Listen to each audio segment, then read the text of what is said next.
Scott Anderson, journalist and author of King of Kings, The Iranian Revolution. In his latest op-ed for the New York Times, Scott writes, Operation Epic Fury meet Operation Colossal Blunder, arguing that the Trump administration's military operation is undermined by a new feature of modern warfare Iran has dominated, which is drones.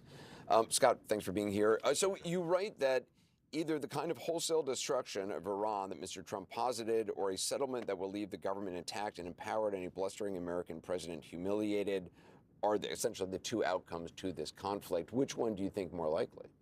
I think much more likely, I think we're almost there now, is that there is going to be a negotiation, and Trump's going to have to back down. I don't think he's going to be able to do this wholesale war that he threatened 2 weeks Destroying ago. the civilization. Destroying the civilization. There's not much, I mean, our guest earlier was talking about to continue bombing conventionally Iran, it would be the same targets kind of over again. That's right. That's right. And you know, however much bombing you do, you are not going to take away the drones, the speedboats, the mines that are the the tools that the Iranians now have for retaliation. It is remarkable to see. I mean, just to think about how much warfare has just changed.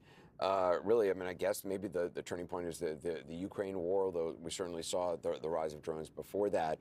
But in Ukraine, you know, the U.S. can spend a huge amount of money to destroy a small boat or a small drone, but the drone itself costs $20,000. That's right. That's right. And you drop a $1 million missile to destroy a $20,000 drone, and there's unlimited numbers of drones, and no matter how you can carpet bomb the country, you're not going to get rid of all the drones. So I think you make the point in your article too. I read it, I think it was over the weekend, that Iran has the capabilities to continue to make drones even now. Absolutely, absolutely. You know, this is kind of a classic David versus Goliath story, and you know, all the hardware that the Americans have, these multi-million-dollar missiles, it's kind of the slingshot that they're up against, and the slingshot's winning.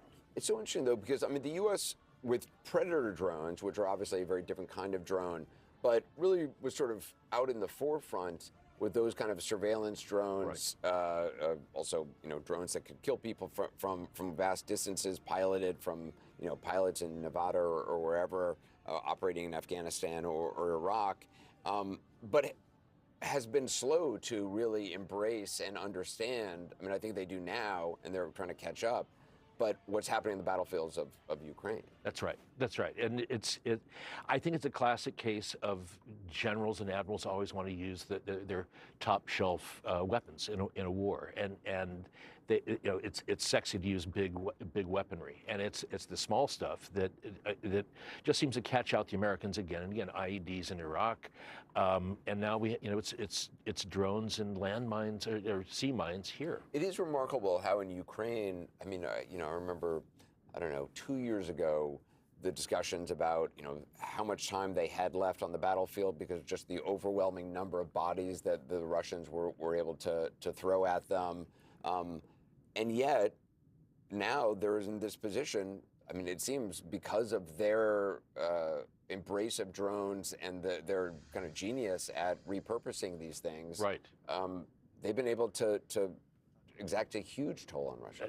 Absolutely, and what you're seeing in Ukraine is even these $1,000 drones they build, they reuse them. They go and they drop something and then they come back. So yeah, I mean it's literally costs very little money to do what they're doing, and we've all seen the videos of them taking out M90 tanks with a simple drone. Certainly that would happen if the Americans were to go in on the ground in Iran. You would see that play out again. Yeah, Scott Anderson, appreciate it.